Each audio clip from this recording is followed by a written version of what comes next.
Bienvenue sur Congo Africa 1 TV.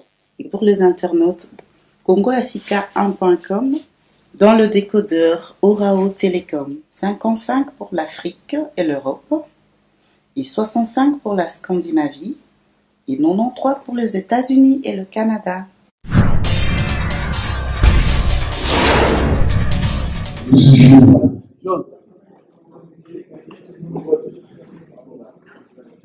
Il n'y a qu'un seul point à rester à l'ordre du jour de cette cérémonie, à savoir la déclaration politique de la dynamique pour l'unité d'action de l'opposition. Cette déclaration sera lue par le modérateur en exercice, à savoir le professeur Kaïm, de la mise en péril de la démocratie dans la région du Rwanda. Ensuite, nous allons parler de la situation de la mise en péril de la démocratie dans notre pays. Et dans une troisième partie, la dynamique va proposer des actions à mener pour contrer cette mise en péril de la démocratie dans notre pays. Je vous remercie. Déclaration du 5 août 2015. Mesdames, Mesdemoiselles et Messieurs, avant toute chose, nous sommes très heureux que notre camarade, l'honorable Jean Bertrand Ewanga, soit parmi nous aujourd'hui, après avoir purgé une peine injuste d'1 an de prison. Nous saluons sa bravoure et son engagement sans faille pour l'instauration de la démocratie et d'un état de droit dans notre pays. Mesdames, Mesdemoiselles et Messieurs, les partis politiques, les regroupements politiques et les groupes parlementaires de l'opposition, ainsi que les associations de la société civile et de la diaspora, réunis le mercredi 5 août 2015 à la paroisse Notre-Dame de Fatima à Kinshasa, Gombe, dans le cadre de la dynamique pour l'unité d'action de l'opposition, la dynamique en cible, ont procédé à l'examen de la situation politique de l'heure dans la sous-région et dans notre pays. Il en ressort les constats ci-après. La région des Grands Lacs traverse une période de turbulence sans précédent dans l'histoire de l'Afrique, du fait de la détermination avérée de certains dirigeants à vouloir violenter les institutions de leur pays par la violation de la Constitution en ce qui concerne notamment la limitation des mandats présidentiels afin de demeurer à vie au pouvoir. Pour y arriver, ces dirigeants montrent des stratagèmes faits de brutalité meurtrière, des simulacres de pétitions réclamant la modification de la Constitution et des appels à des pseudo-dialogues refondateurs des institutions. La dynamique, plus que convaincue que la République démocratique du Congo est un pays unique et que son vaillant peuple, qui a déjà vidé les armes de la présidence à vie depuis plus de 18 ans maintenant, n'est pas prête à se laisser de nouveau enchaîner par une quelconque dictature.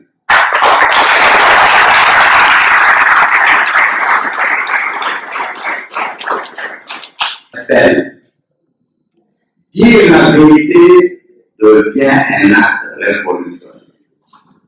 ils aient un master. Et la sombre vérité mise à nu est que M. Kabila veut demeurer au pouvoir au-delà de novembre 2016, en violation de la Constitution de la République. C'est ainsi qu'il multiplie des initiatives téméraires en s'appuyant sur le gouvernement, la CENI et le Parlement, institutions qu'il a instrumentalisées et inféodées. En voici quelques-unes éminemment patentes. 1.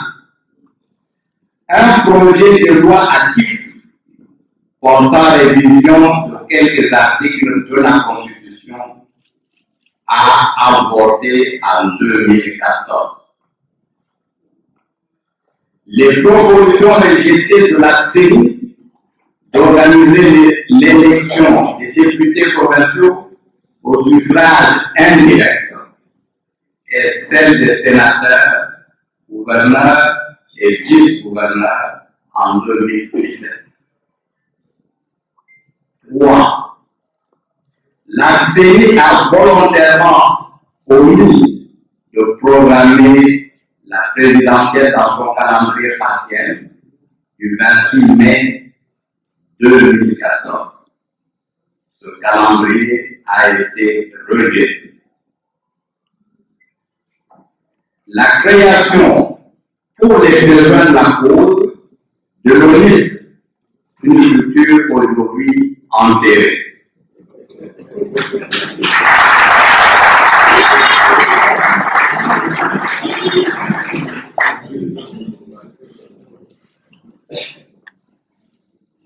La création pour les besoins de la cause de l'ONU, une structure aujourd'hui enterrée.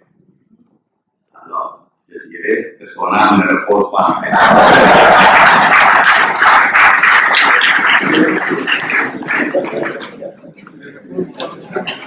Un projet de modification de loi électorale attentatoire à la Constitution a été repoussé.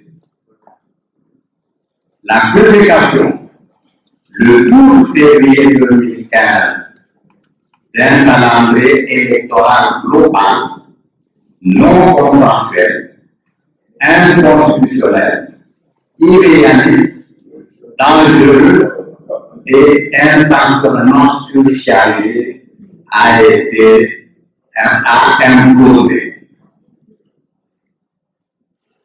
Le couplage contesté des scrutins locaux et la mise en place dans la précipitation des nouvelles provinces. Un projet de loi portant répartition des sièges pour les élections locales a été rejeté par l'Assemblée nationale le 13 juin 2015. L'usurpation des prérogatives de la CENI par le gouvernement au travers de la publication du calendrier des élections des gouverneurs de province est abandonné. Le projet de loi d'approbation des annexes pour les élections locales est rejeté par le Sénat le 1er août 2015. Toutes ces initiatives ont échoué grâce à la vigilance, à l'éveil de conscience du peuple congolais et à l'avant-gardisme de la dynamique de l'opposition.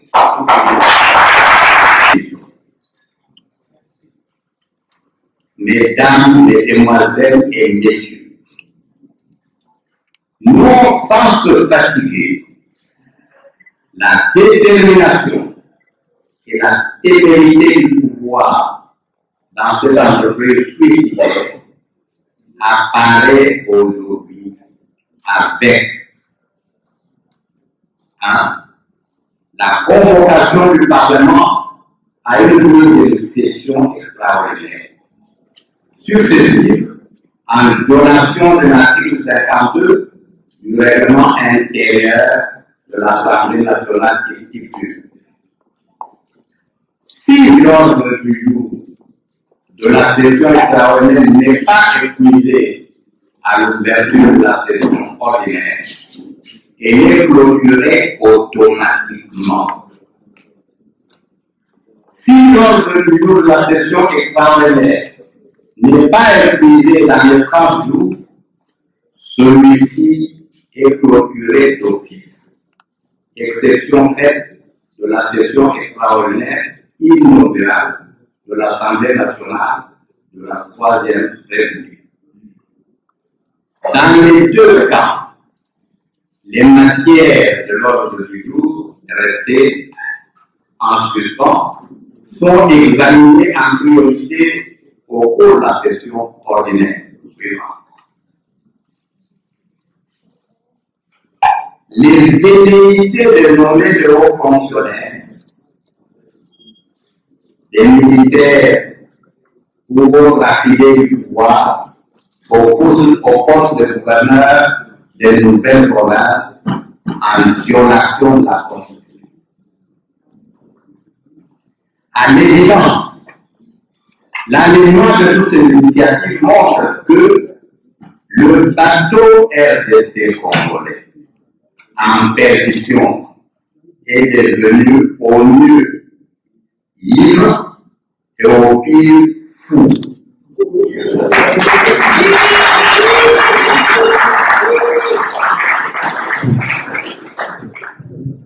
À l'évidence,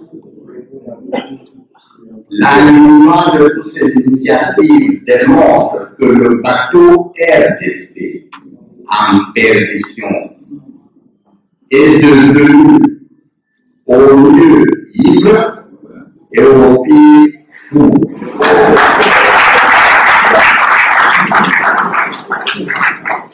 Et que le régime de M. Kabila s'obstine à ne pas appréhender la portée de la détermination, par ailleurs déjà démontrée du peuple, et qu'il pourra reproduire le modèle burundais en RDC, et ainsi obtenir le glissement des recherches désespérément.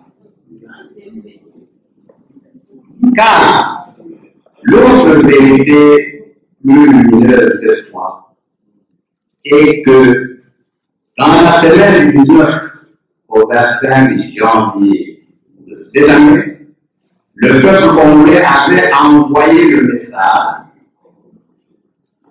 qu'on ne peut plus clair de son refus catégorique de voir M. Kabila demeurer au pouvoir au-delà de 2007.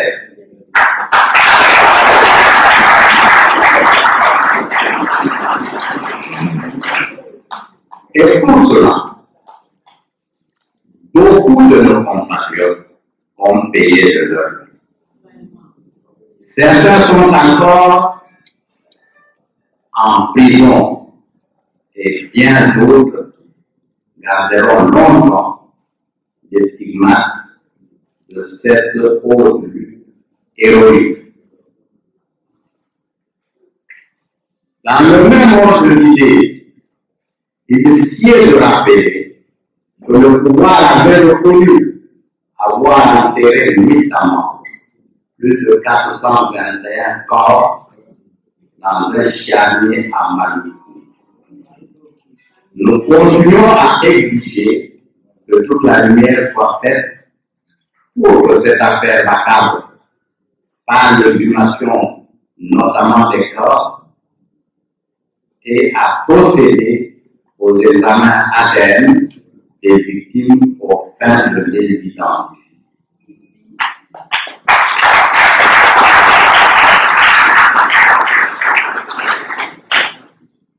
On sait que les corps des fidèles basanants et de nos martyrs de la semaine du 19 au 25 janvier, ils sont enterrés. Ou même des victimes des différentes opérations dites l'ICOFI. C'est ici le lieu de rendre un vivant hommage à tous nos martyrs pour la liberté, la démocratie, à nous les gens, pour observer une de ces.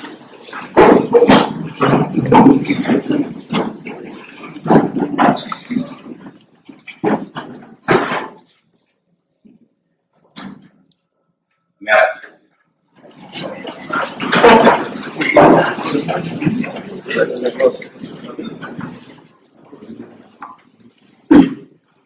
Mesdames, Mesdemoiselles et Messieurs, il est aujourd'hui essentiel de rafraîchir la mémoire de tous en rappelant in extenso l'esprit qui a présidé à l'élaboration et au vote massif par référendum de la Constitution de la République du Nouveau-Égypte. En effet, l'exposé de motifs de la Constitution du 18 février 2006 dit ceci. Depuis son indépendance le 30 juin 1960, la République démocratique du Congo est confrontée à des crises multiples et récurrentes, dont l'une des causes fondamentales est la contestation de la légitimité des institutions et de leurs animateurs. Cette contestation a pris un relief particulier avec les guerres qui ont déchiré le pays de 1996 à 2003. En vue de mettre fin à cette crise chronique de légitimité et de donner au pays toutes les chances de se reconstruire, les délégués de la classe politique et de la société civile, forces vives de la nation, réunis en dialogue intercongolais, ont convenu, dans l'accord global inclusif signé à Pretoria en Afrique du Sud le 17 décembre 2002, de mettre en place un nouvel ordre politique fondé sur une nouvelle constitution démocratique sur base de laquelle le peuple congolais puisse choisir souverainement ses dirigeants au terme des élections libres, pluralistes, démocratiques, transparentes et crédibles.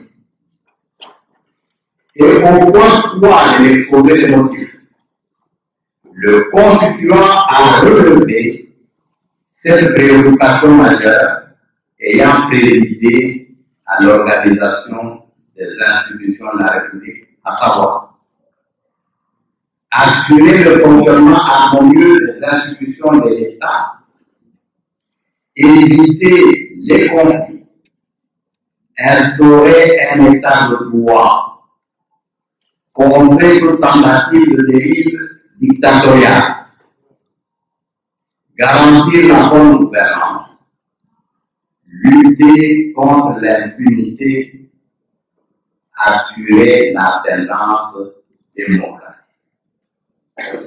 C'est pourquoi le mandat des 5 ans du président de la République, renouvelable une seule fois, prévient toute tentative de renversement du régime constitutionnel et dérive à une infraction imprescriptible contre la nation et l'État.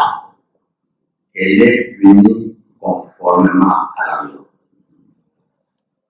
Dès lors, pour contrer toute tentative de dérive dictatoriale qui empêcherait l'événement de l'alternance démocratique, le constituant a assigné à tout Congolais le devoir de faire chien à tout individu ou groupe d'individus qui prend le pouvoir par la force ou qui l'exerce en violation de la présente Constitution.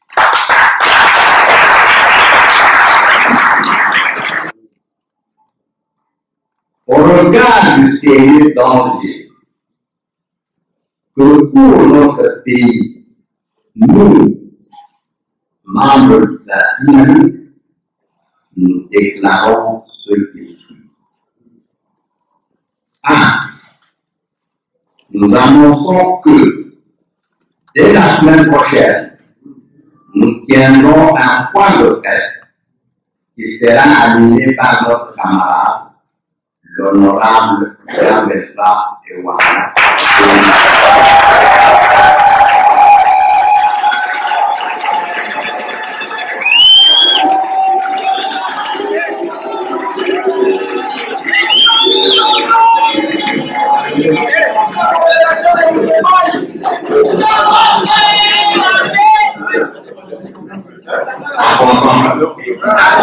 Nous annonçons que dès la semaine prochaine, nous tiendrons un point de presse qui sera animé par notre camarade, l'honorable Jean-Bertrand Ewana.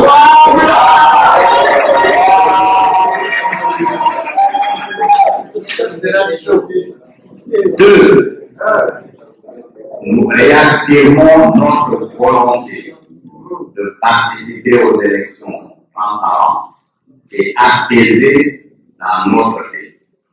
Et lançons un dernier appel à la CENI pour qu'elle se saisisse et réanime urgemment la tripartite CENI, pouvoir, opposition, afin de nous permettre d'échanger sur les questions majeures qui minent dangereusement le processus électoral en cours. 3.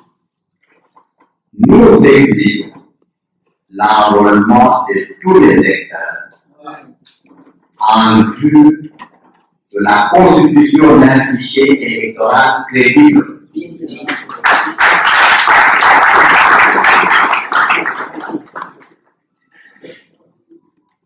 Nous exigeons l'enrôlement de tous les électeurs en vue de la constitution d'un fichier électoral crédible et la distribution des nouvelles cartes d'électeurs plus fiables.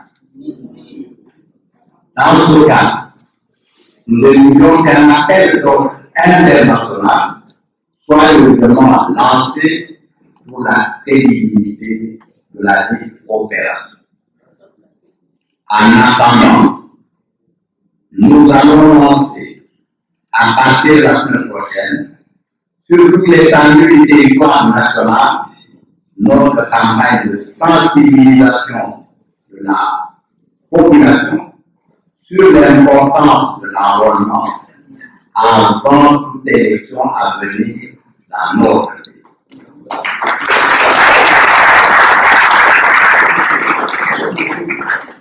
Par conséquent, nous considérons que l'audit du fichier électoral est sans intérêt pour le pays.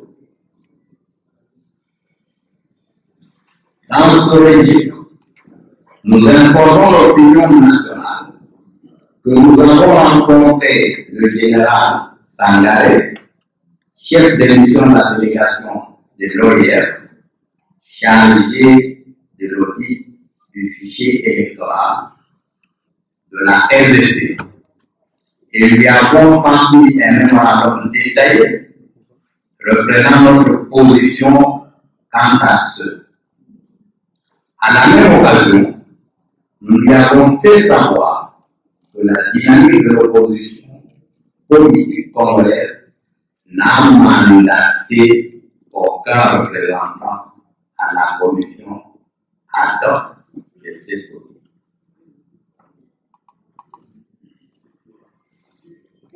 4. Nous annonçons que le 15 septembre prochain, nous tiendrons un meeting populaire dans les rues et des veilles patriotiques dans la ville de Kinshasa pour les Congolais, où ils se trouvent, pour que les Congolais se trouvent viennent se joindre à nous et assurer dans le grand rassemblement notre destin commun aujourd'hui fortement menacé par M. Kabila et son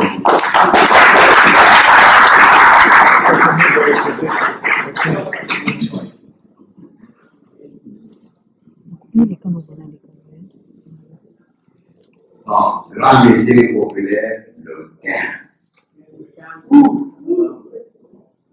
La place vous sera indiquée. 5.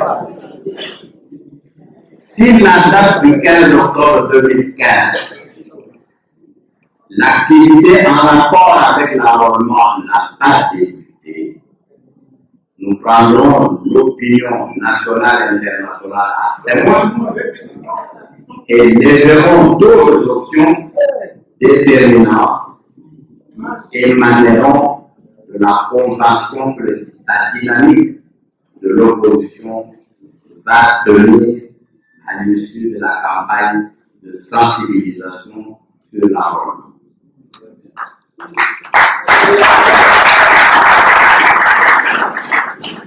6.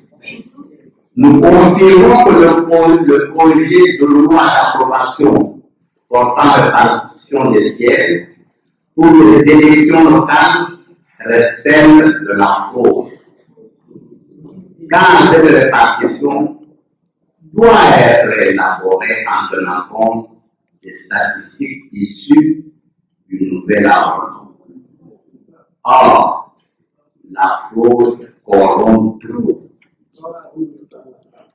Par conséquent, nous demandons à tous les délégués, à tous les députés et sénateurs de l'opposition de s'abstenir de prendre part à la nouvelle session extraordinaire du Parlement, convoquée manifestement en violation de la loi.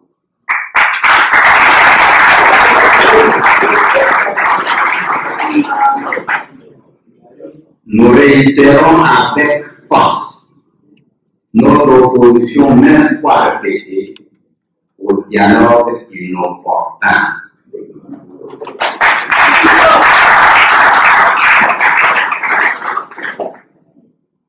Et unité. Initié par M. Kabila, et nous condamnons fermement l'initiative d'une quelconque réunion préparatoire du dialogue. 8. Nous reconnaissons que le découpage territorial est certes constitutionnel, mais nous disons qu'il doit être minutieusement préparé. Aussi, faut-il le renvoyer après 2016, comme on doit poser après 2016 la tenue des élections urbaines, municipales et locales qui sont plus complexes et nécessitent une programmation plus rationnelle. Nous dénonçons avec la dernière énergie la corruption actuellement en cours, ainsi que des manœuvres de certains responsables des institutions qui cherchent à soudoyer certains députés nationaux en leur tendant la main, à l'instar du Sénat, du dépassement de leur mandat en violation de la Constitution. Et rejetons catégoriquement tout projet de glissement de mandat au-delà du 27 novembre 2016.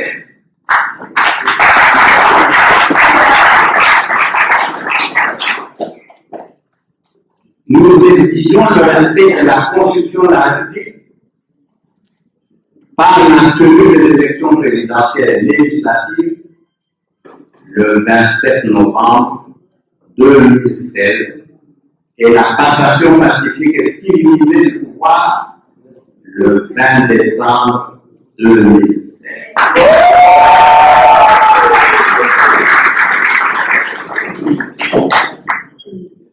Nous dénonçons les campagnes d'inauguration impromptues. Nous dénonçons les campagnes d'inauguration impromptues par M. Kabila. Des œuvres inachevées, modulaires et provisoires, des acquisitions d'aéronefs de seconde main et autres infrastructures non opérationnelles à fonds perdu. Du reste, financées par les organismes régionaux et internationaux, comme c'est le cas de la piste de l'aéroport de Goma. Point n'est besoin de souligner que toutes ces campagnes à simple finalité de charme, de propagande et de manipulation de la population participent du souci de créer les conditions de glissement et obtenir un troisième.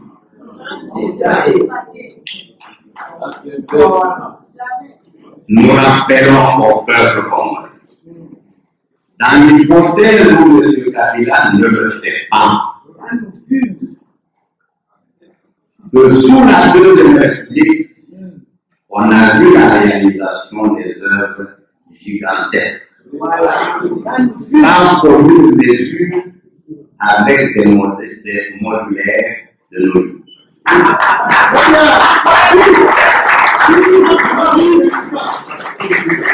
Notamment la ligne Ingasha,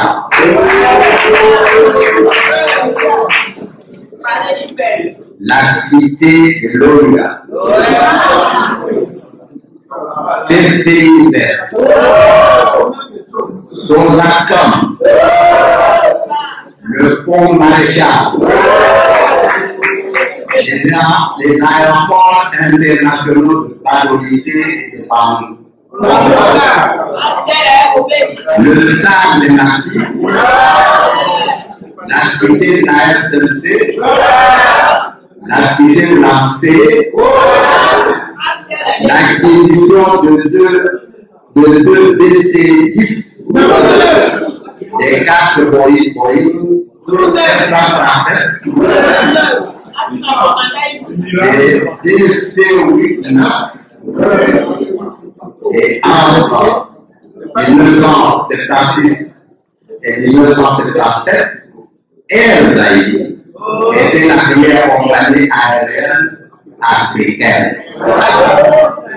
Le Zaïre avait des paquebots de haute mer et de bateaux.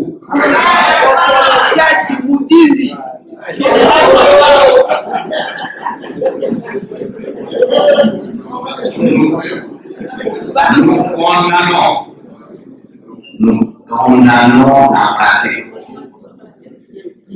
qui consiste en la manipulation par le pouvoir de M. Kabila de l'argent de la République en toute illégalité, en éclatant au niveau de la Banque centrale de Congo le compte de l'État en plusieurs morceaux, à partir desquels des dépenses illégales dont non inscrites au budget de l'État sont effectuées. Il en est ainsi du cas de l'hôtel du gouvernement, du parc agro-industriel de Bukamalone,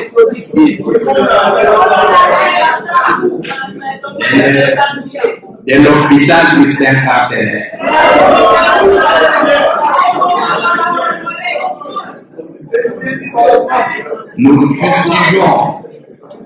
nous fustigeons la détérioration continue de conditions de vie des Congolais au moment où certains caciques du pouvoir s'enrichissent chaque jour en affichant sans gêne une opulence insolente au milieu de la misère noire dans laquelle ne cesse de courir le peuple congolais. ainsi que l'insécurité croissante et généralisée qui sévit dans le pays. Aussi, au moment où les fonctionnaires ne sont pas payés et les populations de Béni particulièrement continuent à être massacrées, on se permet d'organiser avec face des occasions de jouissance à coût des millions de dollars, comme pour insulter la souffrance des Congolais, laissés dans le dénuement total.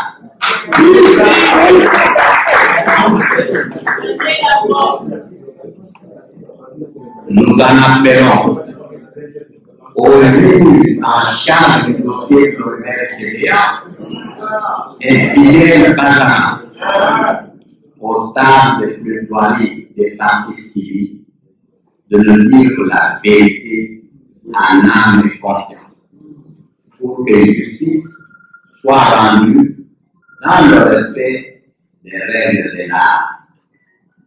Aussi exigeons la sécurité des avocats des partis civils soit assurée. Nous exigeons la libération sans condition de tous les détenus politiques et d'opinion injustement privés de leur liberté.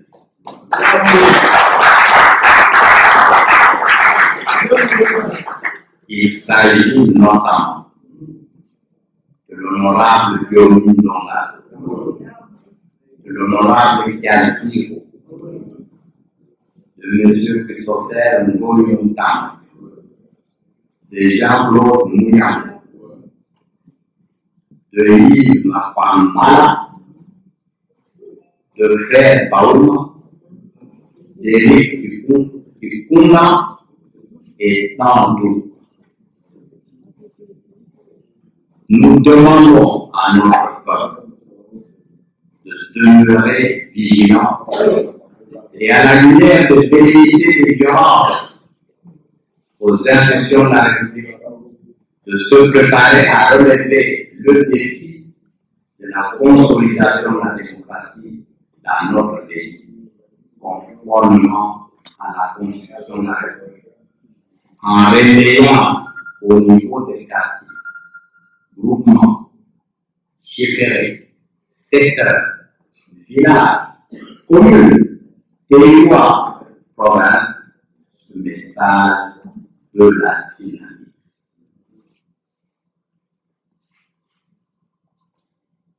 Enfin, nous en appelons à la communauté internationale à demeurer aux côtés du peuple congolais, à l'accompagner dans son combat pour la préservation de la paix et des acquis démocratiques, et à soutenir ses aspirations au développement non seulement de la RDC, mais aussi de toute la région. Il n'y a pas de doute possible. Le peuple congolais a chassé la peur.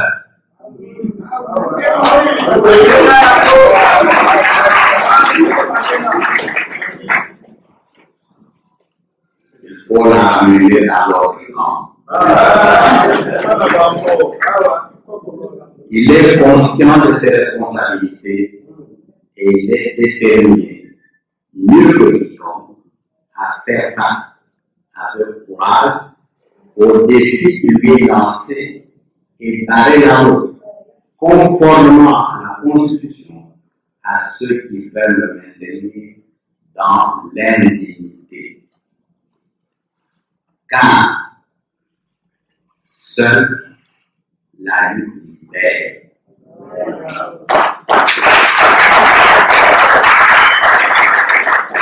Que Dieu bénisse la République démocratique du Congo, son meilleur peuple.